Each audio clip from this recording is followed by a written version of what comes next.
Well, thank you everybody for attending the latest data therapy session. I think this is our sixth one.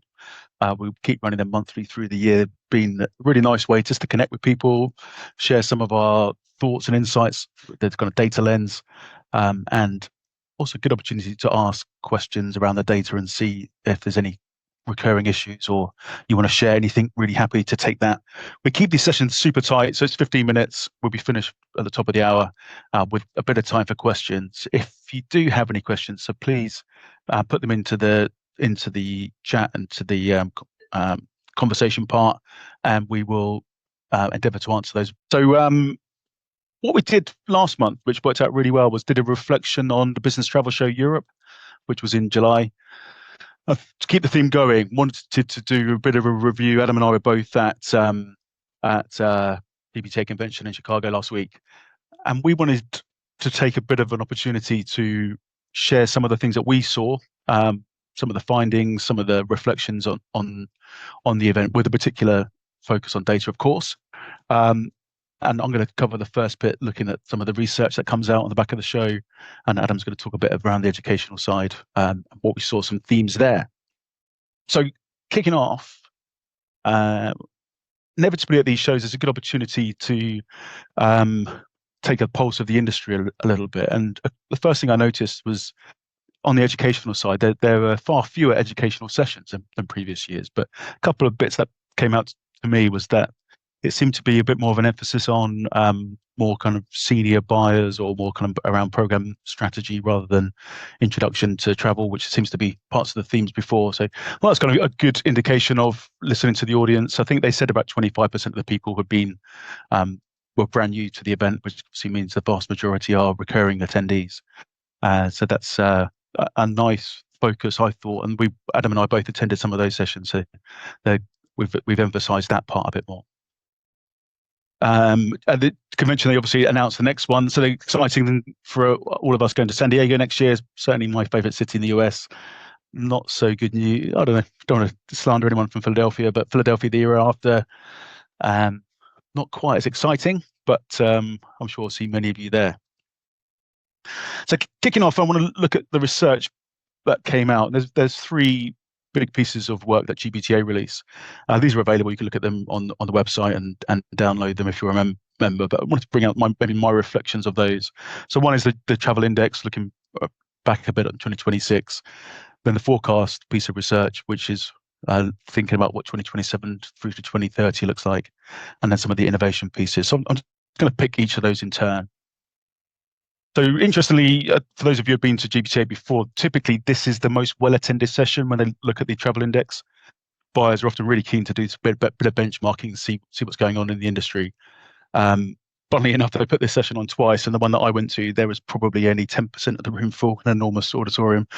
So whether people are less excited about this than before, I don't know, but it's just interesting. The numbers had fallen off significantly from what they expected. But some of the key headlines, I think, were for 2026 versus 2025, that travel spend globally was up 7.2%, which I think is a staggering number, beating what they thought it would be at the beginning of the year by several percentage points. But on the back of that, that's actually only based on a 1.3% increase in number of trips. And that's something we've seen across our client base, really, that the spend is up, but largely that's price driven. So the increase in fares that we've seen through the first half of this year has really driven that increase, and the actual increase in volume of travel is significantly lower. And I think I've probably seen that across a lot of my clients, where we're seeing that we're trying to stay within budget despite this price increases has resulted in some pressure on the number of trips that are being taken. There's this kind of big 2 trillion number, which has been floating around for a number of years. I've kind of been tracking that for a while to see when we hit the 2 trillion number. And I'll talk about that in a second, but it's just one of those things that we never seem to quite get there as an industry. It kind of goes up. It's one of those things that keeps slipping and never quite in grasp. Well, I thought Suzanne's point there, she's the CEO of GBTA, that companies haven't stepped away from travel, but they're increasingly more selective and productivity focused. And I think that's something certainly sure many of us would recognise that travel's under the microscope as much as ever, and the prices certainly drive some of that thinking. In the BTI survey, they look at the what's driving the growth, and I thought this was really interesting to see which markets, which countries' point of sales were really making that growth number so significant. And partly this is a dollar impact, so all these numbers, there's currencies in there which might be driving some of that increase. But I just thought it was worth noting that if you take US and China together, that's pretty much half of all the spend across all the countries. And those 15 make up 90%. So this is by far the majority. But it's really some of those markets in Brazil, Turkey, maybe, which are really driving that significant increase. And most of the Western Europe or the larger markets are actually lagging behind that growth, which I think is somewhat temper our in this 7.2% number is probably market driven. As you think about your profile of spend, it probably doesn't reflect this for many of you. You're more likely to have your spend in this section here rather than this section at the top. As I mentioned, the 2 trillion number, kind of tracked back the last 3 BTIs. Each year they've said we're going to hit 2 trillion by the end of their forecast period. In reality, that's kept on slipping. One of the things that's interesting when you look in there is you look at trying to take out the currency impact. If you look at the $2,000 equivalent spend, then I thought we haven't quite got back to the 2019 pre-pandemic levels if you did a consistent currency exchange rate. So I think that's kind of interesting. We were obviously in the industry, we know travel's bounced back, but when you really scrape the surface of it, it's actually still not got back in a constant currency basis to the pre-2019 levels.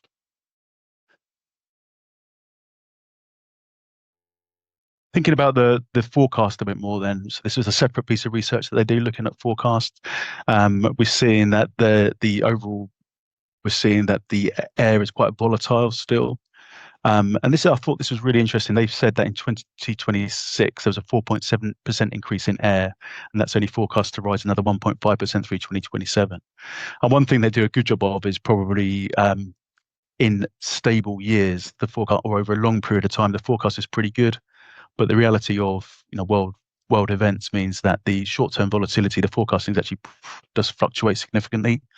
But the number that I picked out of there, which I thought was most worth pointing out, is that overall the prices are up for economy and premium around 9%. So the fact that the rise is only 4.7 rising to 1 and the further 1.5 is actually based on the fact that there's down trading. So travelers are flying in cheaper cabins to actually mitigate some of that price increase. So I thought that was kind of interesting. We find ground. There's obviously a big mix in there, but actually that's the one that they're forecasting pretty flat, say under 1% year-on-year change.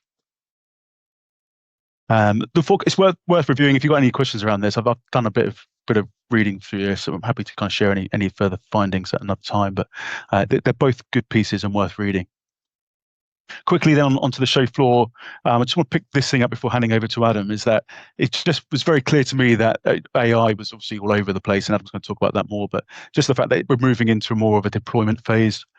So pretty much every stand mentioned it, but there's some of the launches that we saw, press releases that came out in the year, and I was talking to a few tech companies there just around this idea of native AI booking processes, avoiding the traditional booking tools, that kind of thing. One of the pieces of research that came out said that 62% of US corporate travelers have already used an AI tool to book a work trip, which I think is staggering. Probably not really in policy, and I don't know, but really realistically, only 20% of them would actually spend money through the AI platform rather than going back probably through a conventional method. So the demand is clearly there. I'll pass on to you, Adam, now just to talk through a bit around some of the research that we've done. Yeah, so I think there are 2 big takeaways from GBTA. The first is to do with trends, and the second one is to do with data expectations. So on the trends piece, we've seen over the few years there have been different things which have had their moment for a year or two and then calmed down. I think it's no surprise to any of us that over the last 2 years, AI has really grown. So from 2022 to 2026, we've seen a 1.5 to an 11% almost increase in people talking about AI. And that's to be expected. I think this year, I felt like people were more talking about what it means to them and practically. So to the next point, the people who are doing the talking are often vendors. So we see vendors who are very excited about this technology, and that's because it's innovative. But I think on the travel manager and the buyer side, a lot of them are a little hesitant, or at least not yet seeing the impact, or at least asking for the impact on their travel program. And I think to keep this in context, the way I think about it is to do with the Gartner hype cycle. So this was invented in the 90s to try and explain how these innovative technologies go through these phases over time. It says the peak of inflated expectations, the trough of disillusionment, the slope of enlightenment, and the plateau of productivity. And I don't want to make a claim about where AI is in the travel space on this, but we're clearly seeing an increase. But we're also seeing people at different phases in their own business. Some people are very gung-ho about it, really investing in it. Other people are either on the near end where they're not quite ready for adoption, or they may even be in the disillusionment phase. I think the big thing to keep account of is the whole picture. Where will AI help us within the next 5 years in the long term?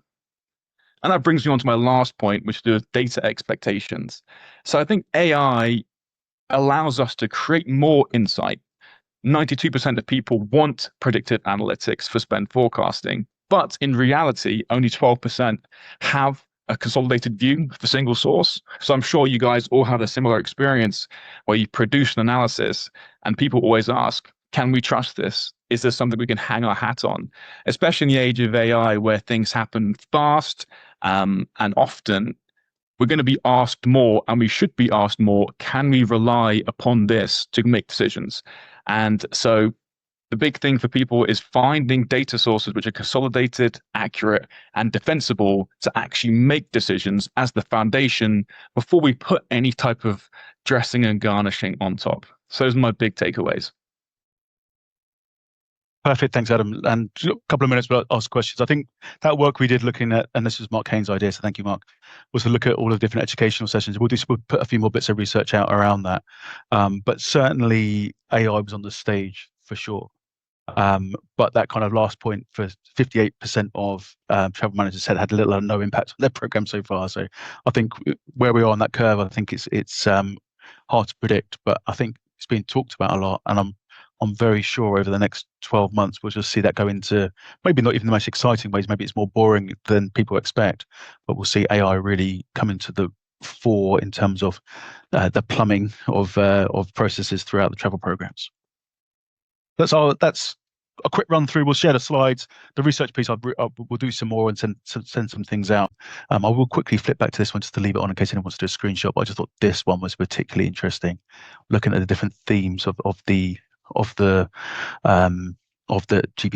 And for those of you who are attending GBTA Europe in a few weeks, I just booked my hotel today.